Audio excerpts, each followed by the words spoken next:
Hello বন্ধুরা, কেমন আছো সবাই? আমি তোমাদের সবিতা ভাবি। আজকে তোমাদের জন্য আবার একটি নতুন খেলাধুলার গল্প নিয়ে আসলাম। কথা দিচ্ছি, গল্পটি শেষ পর্যন্ত শুনলে ধরে রাখতে পারবে না, বের হয়ে যাবে। বন্ধুরা, প্রতিদিন এমন গরম গরম গল্প পেতে অবশ্যই চ্যানেলটি সাবস্ক্রাইব করে রাখবে। তো চলো গল্প শুরু করি। আমি অব্রনীল, পুরো নাম অব্রনীল ঘোষ চৌধুরী। মা ভালোবেসে রুদ্র বলে ডাকে। বয়স 18 বছর, এবং এটা আমার গল্প, বা বলা যেতে পারে আমার এবং আমার মায়ের গল্প।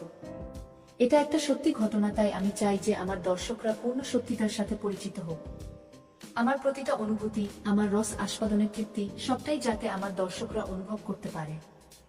আমার মায়ের সাথে আপনাদের পরিচয় করিয়ে দিই। আমার মায়ের নাম শ্রীমতী জয়শ্রী ঘোষ চৌধুরী, বয়স 38 বৎসর। গায়ের রং শ্যামলা, কিন্তু ভারী মিষ্টি চেহারা, এবং তার থেকেও বেশি মিষ্টি ওনার হাসিটা। মায়ের মনটা ভারী সরল, তবে বুদ্ধি তীক্ষ্ণ। কিন্তু যত বুদ্ধি সব বাইরের জগতের ক্ষেত্রে। আমার বেলায় মায়ের শুধু সরলতা আর ইমোশন কাজ করে।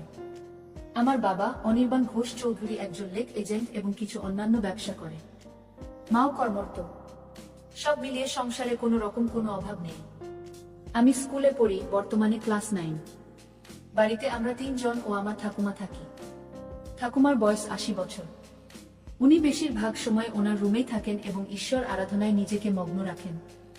আমার মায়ের প্রতি কোনো রকম কোনো দৃষ্টি শুরুতে আমার ছিল না। ছোটবেলায় সব ছেলেরা যে চোখে নিজের মাকে দেখে, আমিও সেভাবেই দেখতাম। কিন্তু আমার একটা বৈশিষ্ট্য ছোটবেলার থেকেই ছিল, মোটামুটি 12 বছর বয়স থেকে, সেটা হচ্ছে নেক ফিয়েস, বা মহিলাদের গলার প্রতি এক অদ্ভুত আকর্ষণ। আর আমার মায়ের প্রতি আমার সূত্রপাত ঘটে আমার এই ফিরেসের দ্বারা। আমি শুরুতে ফেটিশ কি জিনিস জানতাম না, শুধু দেখতাম যে মহিলাদের গলা দেখতে অথবা ছুঁতে আমার খুব ভালো লাগতো। সে বয়সে মহিলা বলতে তো শুধুমাত্র স্কুলের শিক্ষিকারা। মায়ের দিকে শুরুতে সেই দৃষ্টি পড়েনি। তখন শুধু স্কুল শিক্ষিকাদের গলা নানা বাহানায় স্পর্শ করতাম এবং তাতেই তৃপ্তি পেতাম। আস্তে আস্তে বয়স বাড়ল। বয়সের সাথে সাথে আমার পিপাসাও বাড়ল। কিন্তু নেক ফেটিশটা বা মহিলা গলার প্রতি লোকটা কিন্তু আমার রয়ে গেল। যখন আমার বয়স 18, তখন হঠাৎ একদিন আমার দৃষ্টিতে মা ধরা দিল। তখন গরমের ছুটি চলছিল। আমি বাড়িতে, বাবা বাইরে কাজে গেছেন, ঠাকুমা নিজের রুমে নিজের মনে আছেন, এবং মায়েরও কোনো কারণে অফিস ছুটি, তাই মা ও বাড়িতে। সেদিন অসম্ভব গরম পড়েছিল আর আমরা সবাই গরমে ঘেমে একাকার। আমি ড্রয়িং রুমে বসে টিভি দেখছিলাম আর মা রান্নাঘরে কাজে ব্যস্ত ছিল। আমার পিপাসা পাওয়াতে গেলাম রান্নাঘরে জল খেতে। রান্নাঘরে গিয়ে দেখি মা মাটিতে বসে সবজি কাটছে। রান্নার লোক সেদিন আসেনি। রান্নাঘরে ফ্যান না থাকার জন্য মায়ের একেবারে নাজেহাল অবস্থা। পুরো শরীর ঘামে একেবারে ভিজে গেছে।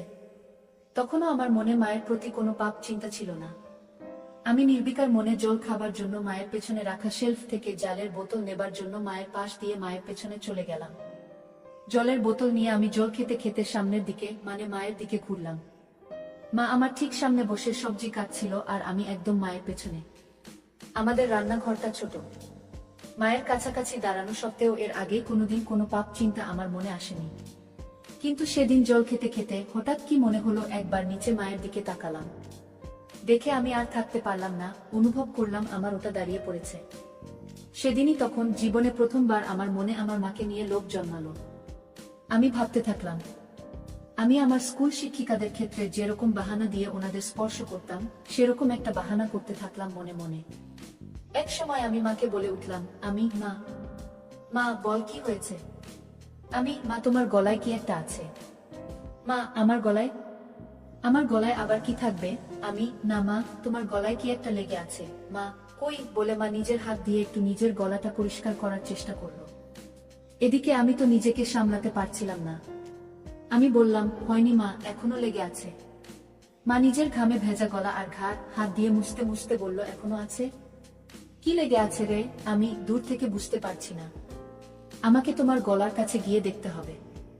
মনে হয় পিঁপড়ে বা এমনি নোংরা। আমি তোমার গলার কাছে এসে দেখবো মা, কি লেগে আছে। মা, আচ্ছা থাক লেগে। আমার গলায় কি লেগে আছে না আছে তোকে দেখতে হবে না। তুই পড়তে বসগে, যা। শুধু পড়ায় ফাঁকি দেয়া। সকাল থেকে তো পড়তেই বসলি না। আমার মনটা খারাপ হয়ে গেল। ভাবছিলাম এই সুযোগটা হাতছাড়া হয়ে গেল বুঝি। কিছু একটা করতে হবে। আমি বললাম, হ্যাঁ যাচ্ছি পড়তে, কিন্তু তোমার গলায় ওটা লেগেই থাকবে? দেখতে কেমন একটা লাগছে। মা, কি এমন লেগে আছে রে? কি? এই বলে মা আবার নিজের দুহাত দিয়ে নিজের গলাটা ভালো করে ম্যাসেজ করার মতো ডলে পরিষ্কার করার চেষ্টা করলো। আমি এখনো লেগে আছে, যায়নি। আসলে তোমার গলাটা ঘামে ভিজে আছে তো তাই বোধহয় যাচ্ছে না। এদিকে আসলে মায়ের গলায় কিছু ছিলই না শুরু থেকে। মা তো আর সেটা জানতো না, তাই মা আমার নাটক ও পাপ বুদ্ধিটাও বুঝতে পারছিল না। মা এবার খানিকটা বিরক্ত হয়েই বলল, দাঁড়া তো, আয়নায় গিয়ে দেখি। আমি ভাবলাম, যা সর্বনাশ, আয়নায় দেখলে তো মা বুঝে যাবে যে মায়ের গলাতে কিছু লেগে নেই আর আমার কার্যসিদ্ধি হবে না। সাথে সাথে আমি বলে উঠলাম, মা আমি তোমার গলাটা পরিষ্কার করে দেব। তুমি আবার কেন উঠবে? মা, আচ্ছা ঠিক আছে দে, কিন্তু তাড়াতাড়ি করে পড়তে যা, কোনোরকম কোনো ফাঁকিবাজি না। আমি তো এই কথা শুনে মহা আনন্দে মনে মনে লাফাচ্ছি। আমি মায়ের একেবারে সামনে গিয়ে হাঁটু গেড়ে বসলাম। বললাম, দেখি মা, একটু গলাটা উঁচু করো, মানে একটু উপর দিকে তাকাও। মা আমার কথা মতন একটু মাথা উঁচু করলো। আমার সামনে আমার মা তার গলাটা সমর্পণ করে দিল, ঠিক যেন একটি হরিণ নিজেকে একটি ক্ষুধার্ত সিংহের সামনে সমর্পণ করে দিচ্ছে। মায়ের গলায় কোনো তিল নেই, তবে দেখলাম মায়ের ডান ঘাড়ে একটা ছোট্ট বাদামি তিল আছে। গলার মাঝখান দিয়ে দুটো রেখা চলে গেছে পাশাপাশি, মানে দুটো গলার ভাঁজ আর কি। আমি কাপা কাপা হাতে মায়ের গলা স্পর্শ করলাম। প্রথমে আস্তে করে, ছুতেই অনুভব হলো যে মায়ের গলাটা কি নরম ও চামড়াটা কি মসৃণ। আমি আর থাকতে পারলাম না, আমার পুরো ডান হাত দিয়ে মায়ের গলাতে বোলাতে লাগলাম। এইসব কিছু কয়েক মিনিটের মধ্যে ঘটে গেল। মা বলল, কি রে হয়েছে? আমি, মা আরেকটু মাথাটা উঁচু করো, তোমার গলার ভাঁজে আটকে গেছে। গলাটা পুরো স্ট্রেচ না হলে পরিষ্কার হচ্ছে না। এই শুনে মা নিজের মাথাটাকে আরো পেছন দিকে করার চেষ্টা করলো। আমি মায়ের থুতনি ধরে আরেকটু উপর দিকে করে দিলাম, যাতে মায়ের গলাটা পুরোপুরি আমার সামনে মেলা থাকে। আমি তাকিয়ে একবার দেখে নিলাম যে মায়ের দৃষ্টি উপরে ছাদের দিকে, মানে আমি সামনে। মায়ের গলা নিয়ে কি করছি মা দেখতে পারবে না। আমি বললাম, মা আমি একটু তোমার গলার কাছে এসে ফু দিচ্ছি, যাতে তাড়াতাড়ি পরিষ্কার হয়ে যায়, ঠিক আছে? মা, আচ্ছা ঠিক আছে, যা করার তাড়াতাড়ি কর, আমার অনেক কাজ পড়ে আছে। আমি, হ্যাঁ মা বলে একেবারে মায়ের গলার কাছে নিজের ঠোঁট নিয়ে গেলাম আর মৃদু ফু দিতে থাকলাম মায়ের সারা গলায়। একসময় থাকতে না পেরে মায়ের গলার একদম মাঝখানে একটা হালকা হামি দিয়ে ফেললাম। তারপর ভয় ভয় মায়ের দিকে তাকিয়ে দেখলাম একবার যে মা কিছু টের পেল কিনা। মা আমি কি করছি দেখতে না পেলেও আমার স্পর্শ তো অনুভব করতেই পারছিল। আমার ভয় হচ্ছিল যে মা নিজের গলায় আমার স্পর্শ অনুভব করে ফেলল কিনা, আমার হাতের স্পর্শ আর ঠোঁটের স্পর্শের মধ্যে তফাৎ ধরে ফেলল কিনা। কিন্তু দেখলাম যে না, মা কিছু বুঝতে পারেনি। আমারও সাহস বেড়ে গেল। মা হঠাৎ নিজের দুহাত দিয়ে আমাকে এক ঝাটকা দিয়ে দূরে ফেলে দিল। হঠাৎ ধাক্কা খেয়ে আমি পেছনে হেলে বসে পড়লাম ও নিজের সম্বিত ফিরে পেলাম। মায়ের দিকে তাকিয়ে দেখি মা গম্ভীর হয়ে নিজের আঁচল ঠিক করছে আর এক হাতে সবজি তুলছে। মা সঙ্গে সঙ্গে একটা হাত দিয়ে নিজের আঁচল নিয়ে নিজের গলাকে ভালো করে মুছে নিল। আমি খানিকটা ভয় পেয়ে বললাম, মা কি হলো? মা, কি হবে আবার? তুই পড়তে যা। আমি, না মানে তোমার গলা পরিষ্কার করছিলাম, তুমি হঠাৎ ধাক্কা দিলে। মা বড় বড় চোখে আমার দিকে তাকিয়ে একটু গম্ভীর হয়ে বলল, তোর পড়ায় ফাঁকি দেওয়ার বাহানা কি আমি বুঝি না মনে করেছিস? সকাল থেকে এক লাইনও পারিসনি, যা পড়তে বস। আমি, কিন্তু তোমার গলাতে তো এখনো একটু লেগে আছে। মা, লেগে থাক আমার গলাতে যা খুশি, তোকে আমার গলার দিকে খেয়াল রাখতে হবে না। আমি একটু পরে স্নান করতে যাব, তখন এমনিতেই পরিষ্কার হয়ে যাবে। আমি একটু মনে মনে ভয় পেলাম, তাহলে কি মা বুঝে গেল আমার মনের পাপ? এই ভাবতে ভাবতে আমি আস্তে আস্তে মুখ নিচু করে চলে যেতে লাগলাম। তখনই মা আমার পেছন থেকে মিষ্টি গলায় বলে উঠল, কষ্ট পাস নে বাবা, আমি তো তোর ভালো জন্যই বলি। আমি বুঝি তোর বয়সে পড়তে ইচ্ছে না হওয়াটাই স্বাভাবিক, মন শুধু ফাঁকি দিতে চায়। কিন্তু বাবা, পড়াশোনা না করলে তো ভবিষ্যৎ অন্ধকার। আমার আর বুঝতে বাকি রইল না যে আমার অতীব সরল মা আমার মনের ভেতর কি পাপ চলছে তা একটুকুও বুঝতে পারেনি। আমি নিশ্চিন্ত হয়ে বললাম, মা সরি, তুমি চিন্তা করো না, আমি ভালো করে পড়াশোনা করব। আমার কথা শুনে মায়ের মুখে একটা মিষ্টি হাসি ফুটে উঠল আর আমিও রান্নাঘর থেকে চলে গেলাম। অল্পটুকু স্বাদ পাওয়ার পর থেকে আমার মন পাপ চিন্তায় ভরে উঠল। যেই মহিলাকে আমি এতদিন শুধু মা হিসেবে পুজো করে এসেছি, সেই মহিলা, সেই নারী এখন আমার কাছে একটা তৃপ্তির দেহ মাত্র, যেটা দিয়ে আমার বাসনার পিপাসা তৃপ্ত মিটাতে পারব। আমার মন তৎপর হয়ে উঠল। মা শব্দটা আমার কাছে একটি দারুণ অনুভূতির শব্দ হয়ে উঠল। আমার হঠাৎ মায়ের বলা কথাটা মনে পড়ল, মা স্নান করতে যাবে। হঠাৎ দেখি মা জল ভরা বালতি নিয়ে আমার রুমে এসে হাজির। বুঝলাম কাজের মাসি আসেনি, তাই মাকেই ঘর মুছতে হচ্ছে। মা বলল, এই যে হয় ঘরের বাইরে যা, নয় খাটের উপর পা উঠিয়ে বস, ঘর মুছবো। আর খবরদার বলে দিচ্ছি, যতক্ষণ না ঘর শুকোচ্ছে মাটিতে পা ফেলবি না, ঠিক আছে? আমি সজোরে মাথা নাড়িয়ে আমার সম্মতি জানালাম এবং তাড়াতাড়ি খাটে উঠে ইঙ্গিত দিলাম যে আমি রুমেই থাকছি।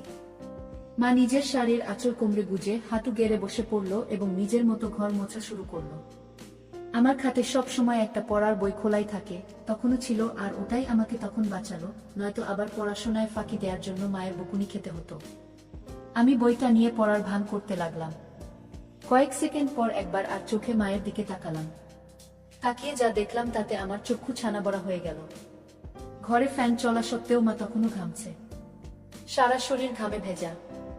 আমি লক্ষ্য করলাম ঘামের বিন্দুগুলো মায়ের কপাল থেকে আস্তে আস্তে নেমে যেতে থাকলো। একটু পরেই মায়ের ঘর মোছা হয়ে যাবে আর মা ছাদে যাবে কাপড় মেলতে। আজকে ছুটির দিন, তাই নিশ্চয় মা প্রচুর কাপড় ধুয়েছে এবং তাই বেশ সময় লাগবে কাপড় মেলতে। ঠাকুমাকে নিয়ে চিন্তা নেই, উনি শুধুমাত্র সন্ধে বেলা একটু ঘর থেকে বেরোন। এই দুপুরের সময়টায় উনি নিজের ঘরেই থাকেন। আমি অপেক্ষা করতে থাকলাম কখন মা ছাদে যায়। এক সময় মা হাত পারল, রুদ্র, আমি ছাদে যাচ্ছি, ঘরের দিকে নজর রাখিস। ঠাকুমা কানে শোনে না, তাই ঘর ফাঁকা হলে কাউকে ঘরের খেয়াল রাখতে হয়। যাই হোক, আমি যেই সুযোগের অপেক্ষায় ছিলাম সেটা পেয়ে গেলাম। আমার পকেট স্ক্রুড্রাইভার আর পকেট হাতুড়ি নিয়ে আমি চললাম মায়ের বেডরুমের দিকে। মায়ের বাথরুমের দরজাটাকে দুপাশ থেকেই ভালো করে পর্যবেক্ষণ করলাম। প্রথমবারে কোনো ফুটো পেলাম না। মনটা একটু খারাপ হলো। এই ভারী কাঠের দরজায় তো আর এই পলকা দিয়ে এত কম সময় নতুন করে ফুটো করা যাবে না। কিন্তু আমি আবার বিশ্বাস নিয়ে খোঁজ শুরু করলাম। অবশেষে দেখলাম যে দরজার ভেতর দিক থেকে একটা ছিদ্র শুরু হয়েছে, কিন্তু সেটা এখনো এপার ওপার হয়নি। আমি সঙ্গে সঙ্গে আমার হাতিয়ার দিয়ে ফুটোটাকে বড় এবং সম্পূর্ণ করতে লেগে গেলাম। সফল হওয়ার পর ফুটো দিয়ে দেখলাম যে পুরো বাথরুমের ভেতরটাই পরিষ্কার দেখা যাচ্ছে। আমি আনন্দে আত্মহারা হয়ে উঠলাম। আমি মায়ের বেডরুম থেকে যাওয়ার আগে ফুটোটাকে সাময়িকভাবে একটা ছোট্ট কাঠের টুকরো দিয়ে বন্ধ করে আসলাম, যাতে মায়ের সন্দেহ না হয়। এরপর অপেক্ষা করতে থাকলাম কখন মা স্নানে যায়। এক সময় মা ছাদ থেকে আসলো এবং আমি স্নানে গেলাম বলে সোজা বেডরুমে চলে গেল। মা নিজের বেডরুমের দরজা ভেতর থেকে বন্ধ করতে যাচ্ছিল, তখন আমি বিপদ দেখে বলে উঠলাম, মা, রুমের দরজা বন্ধ করো না, যদি আমার কিছু লাগে। মা, আমাদের রুমে আবার তোর কি কাজ? আমি, না মানে, দরকার তো পড়তেই পারে। তোমার ও তো দরকার পড়তে পারে। হঠাৎ যদি কিছু লাগে তোমার, যেমন সাবান বা কিছু। কখন কি দরকার পড়ে কেউ বলতে পারে। বাথরুমের দরজা তো আর খোলা রাখতে বলছি না, রুমের দরজাটাকে খোলা রাখতে বলছি। আমি খানিকটা ঠাট্টা করে বললাম। মা, হ্যাঁ ঠিক আছে, তোকে অত পাকামো করতে হবে না, খোলা রাখছি রুম। বাড়ির দিকে খেয়াল রাখিস। আমি গেলাম স্নানে। আচ্ছা মা। মা বাথরুমে ঢোকার 2 সেকেন্ডের মধ্যে আমি মায়ের রুমে ঢুকে একেবারে বাথরুমের দরজার সামনে চলে গেলাম। স্ক্রু ড্রাইভার দিয়ে খুঁচিয়ে দরজার ফুটোটার থেকে কাঠের টুকরোটা বের করতে আমার বেশি সময় লাগলো না। আমার সামনে তখন আমার স্বপ্নে তৈরি করা দরজার বড় ফুটোটা খোলা। আমার মনে হচ্ছিল যেন স্বর্গের জানালা কেউ খুলে দিয়েছে আমার চোখের সামনে। নিজেকে সামলাতে না পেরে আমি আস্তে আস্তে নিজের চোখটা ফুটোর দিকে নিয়ে গেলাম। মনে নানান ভাবনা চলছে। আমার হৃৎপিণ্ড এত জোরে লাফাচ্ছিল যেন শরীরের বাইরে বেরিয়ে আসবে। এত জোরে বুকের শব্দ হচ্ছিল যে ভয় হচ্ছিল মা না শুনতে পেয়ে যায়। ভাবছিলাম যে আজকে আমি যেটা দেখব এটা পৃথিবীর যে কোনো ছেলের জন্য নিষিদ্ধ। আমি বুঝলাম মা এখনই বেরোবে বাথরুম থেকে। আমি সাথে সাথে ফোনের রেকর্ডিং স্টপ করলাম। দরজার ফুটোটাকে আবার কাঠের টুকরো দিয়ে স্বপ্নে বন্ধ করে দিলাম ছুট নিজের ঘরের দিকে। নিজের ঘরে পৌঁছানো মাত্র শুনতে পেলাম মা বাথরুমে থেকে বেরিয়ে এসেছে। মনে মনে হাফ ছেড়ে বাঁচলাম। আমার মনে তখন পরম আনন্দ, যেন বিশ্ব জয় করে এসেছি। আমার মন ব্যাকুল হয়ে উঠল মাকে পাওয়ার জন্য। মনে মনে প্ল্যান ভাবতে থাকলাম, কিন্তু কোনো প্ল্যান মাথায় আসছিল না। এদিকে মায়ের অফিস শুরু হয়ে গেল। মাকে একা পাওয়ার সুযোগ হচ্ছিল না। আমার মন তরপাতে থাকলো। দিনের পর দিন আমি মন মরা হয়ে যেতে থাকলাম। পড়ায় মন বসছিল না। টিউশন টিচারের কাছ থেকে আমার নামে নালিশও আসে মায়ের কাছে। মা আমাকে নিয়ে একদিন বাবার সাথে সন্ধে বেলা বসে জিজ্ঞেস করে কি হয়েছে আমার, বোঝায় ভালো করে পড়তে। কিন্তু আমি কি আর আসল কারণটা বলতে পারি, তাই চুপ করে বাবা মায়ের কথা শুনি এবং হজম করি। এভাবে বেশ কিছু দিন কেটে যায়। আমার মানসিক ও শারীরিক পরিস্থিতির উন্নতি হয় না। মা বাবাও হাল ছেড়ে দেয়। বোধহয় ভেবেছিল যে স্কুল খুললে রুটিন এ চলা শুরু হবে, তখন সব ঠিক হয়ে যাবে আমার। কিন্তু একমাত্র আমিই জানি আমার কিসে উন্নতি হবে। এভাবে প্রায় এক যায়। আমি আমার 15তম জন্মদিন পার করি। আমি আর নিজেকে শান্ত রাখতে পারতাম না। মাকে ধরার সময় নিয়ন্ত্রণ হারিয়ে মায়ের গলায় কামড়ে দিলাম। অমনি মা আমাকে ঠেলে সরিয়ে দিয়ে বলল, শর্ত রুদ্র, বেয়াদব কথাকার, আজকাল একটু বেশিই গায়ে পড়ছিস। আমার এসব ভালো লাগে না। গরমের মধ্যে গা ঘেঁষাঘেঁষি। আগে তো এরম করতিস না তুই। আমি কি যে বলো মা। কেন, আমি তো তোমাকে আদর করে আগেও ধরতাম। মাসে যাই হোক, হেফতে ওই হিন্দি আর ইংরেজি সিরিয়াল সিনেমা দেখে তোর এইসব ভীমরতি চেপেছে। আমাদের বাঙালিদের মধ্যে ছেলেরা বড় হয়ে গেলে মায়ের থেকে দূরে দূরে থাকে, এরম গা ঘেঁষাঘেঁষি করে না। আর তুই তো একটু বেশিই করিস। ধরার পর কি আমার গলায়